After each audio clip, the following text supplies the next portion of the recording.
Para naman ako magbalik bayan, besh.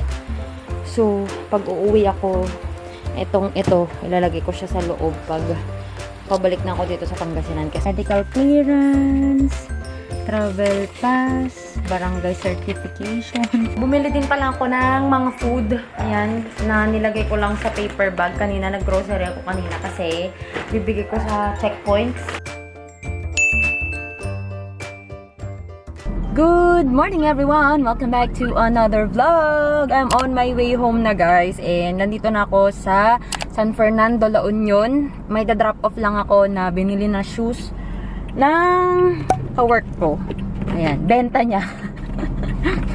So, ewan ko kung kukunin ba to. Andiyan naman na daw. Malapit na. Dito ako sa Shell. Between Shell and Oasis. Ay, naku, aga ko nagbiyahe. Mga 5:30. Ako nakaalis and the time is 6:30 na. Nandito na po ako sa San Fernando. Buti na lang maluwag yung daan. Uy, Ilocos na!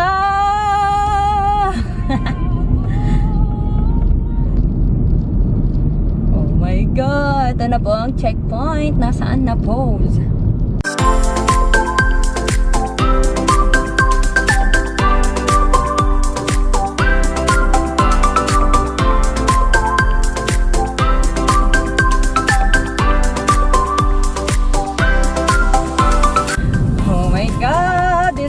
Ilocos Sur! I'm coming home! Sana po, papasukin niyo po ako! Goodness!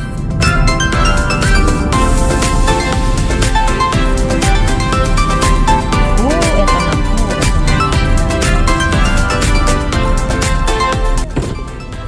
Morning, sir! Kandun, sir. Saan po yung galing mo? Season, sir. Season? Apo. Mapapilap ako nito, personal information, plate number, firma. Saan? I-type po kayo dyan, ma'am. Ipapasa nyo sa mga plate yan na sa akin. Okay po, Ingat thank po sa you. pagmamahal. Okay guys, so may i-fill up tayong papel.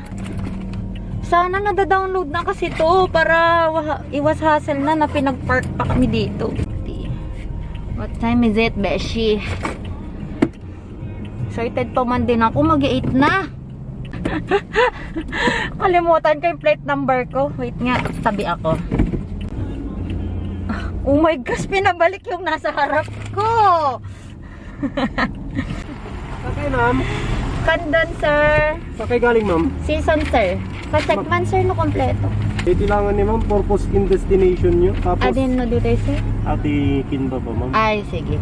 Tapos ipasa yun to dyan, ma'am. Dagay nakatuko dyan eating nga. Ah, sige. Grabe, ang hirap naman dito.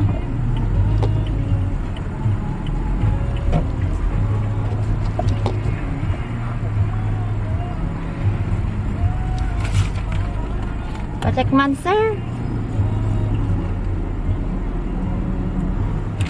Alam niyo data, sir? Ano? Sir. Pang breakfast. Ay, Thank you.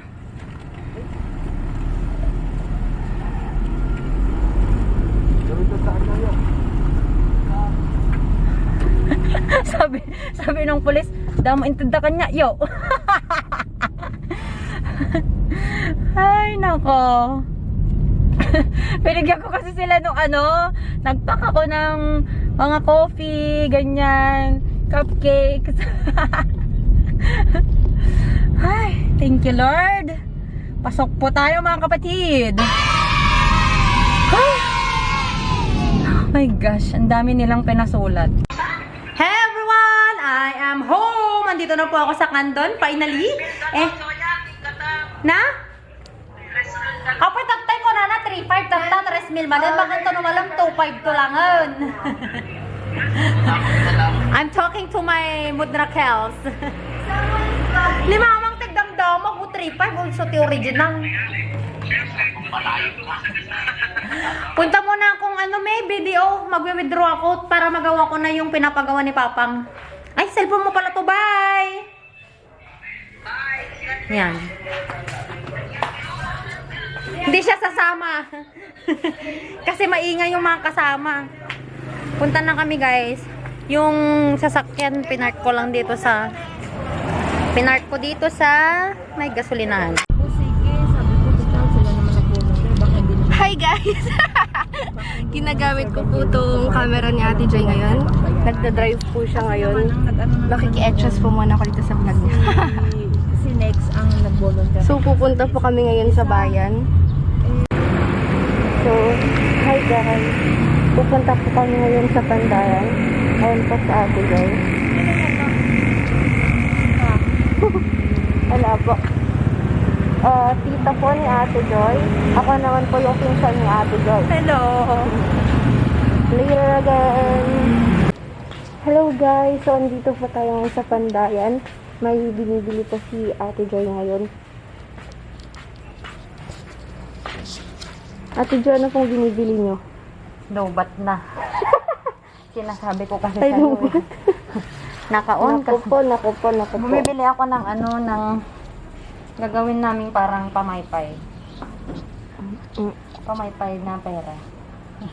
Para sa birthday ni Tata. Starts AF cancelled. Lobat na po pala. Wala namang ano. Hey everyone!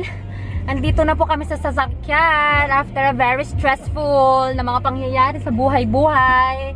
Dahil tong dalawang kasama ko po ay nakaka-stress po silang kasama. Ay! May nauntog pa mga beshi. Uwi na kami guys. Nakabili na ako ng mga kailangan kong gawin. So ipakita ko na lang mamaya kung paano natin gagawin. May ano pala yun sa me. Nakita ko. Ano, Ate Yung Joy? parang pamaypay, 'di ba? Nakita ko may ganun pa pala. Para hindi pala siya pamaypay. Bouquet pala yung ginawa nila. Oo. Bouquet of money.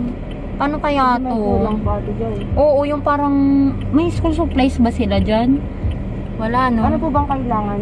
Yung parang sa bouquet, yung ano. Sa Pandayan ata yung ate. Oh, ay, ayoko nang bumalik doon. Ang hirap maghanap ng parking. Ala, no, parang na-sunburn ako. Parang hindi na to blush on, ah.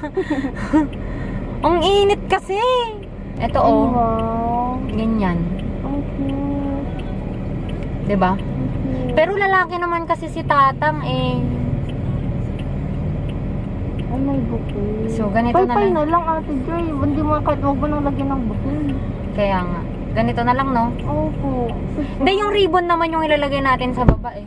Oh, dyan na pala yung donya natin. Hindi na to na po si Donya Melda. Auntie, ganito yung gagawin. Ni? Nawala na.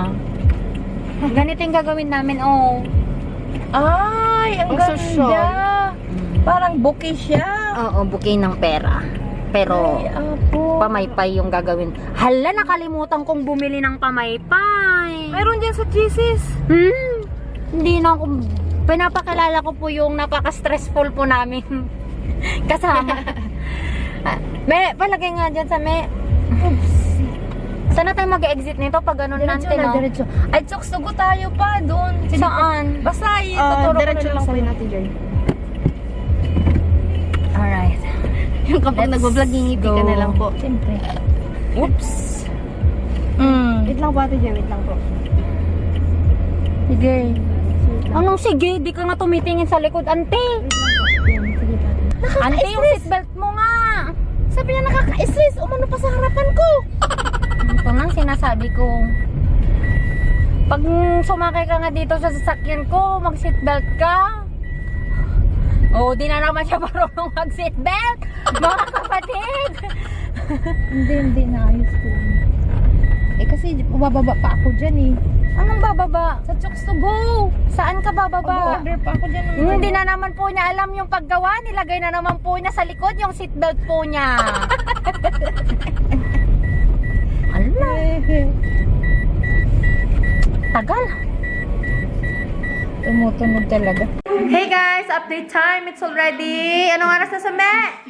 It's already 7:54. 7:54 guys, hindi ko na kayo na-update kasi sobrang na-busy kami kanina. Nagpakulay ko ng buhok. Tingnan nyo naman po yung kinulay po ni... Uy, maganda siya sa camera. I like it. Yan. Pero parang ang red sa... Hindi tama lang yan kasi hindi yung mga natutunan. But anyway, yan po, nagpapatayo lang ko ng hair. And update ko lang po kayo. May ginawa po kaming project for tomorrow. This is for the birthday surprise of Tatang. Yan.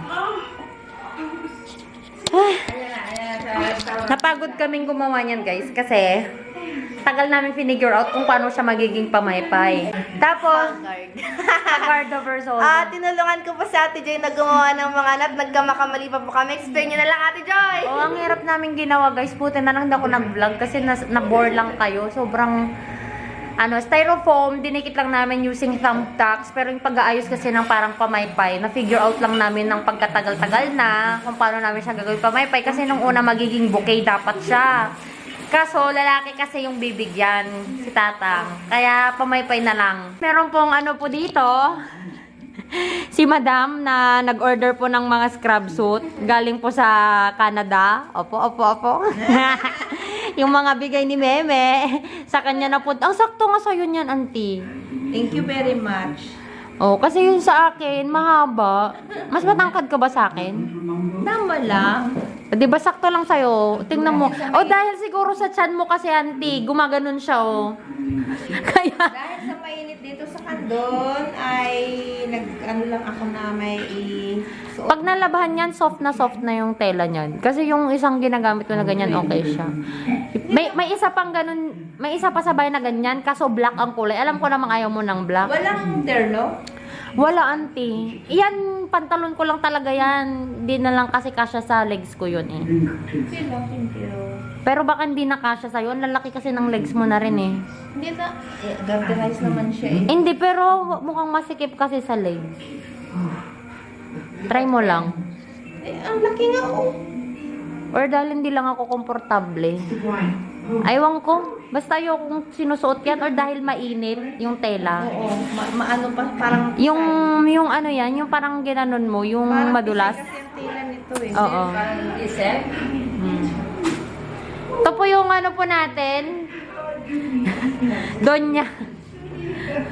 Yung donya po natin na na-lockdown na po dito sa Pilipinas. Hindi na po makaalis ng Pilipinas. Mape-penalize na po. Ba't di ka nagpo-focus, Mi? Ayaw kanyang mag-focus.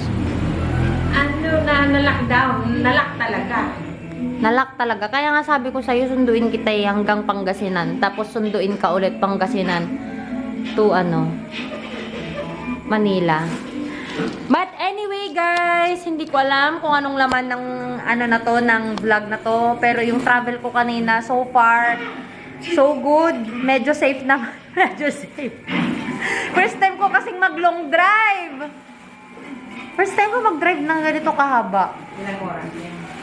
4 hours. Mag-isa ko pa. Tapos wala na mga berya.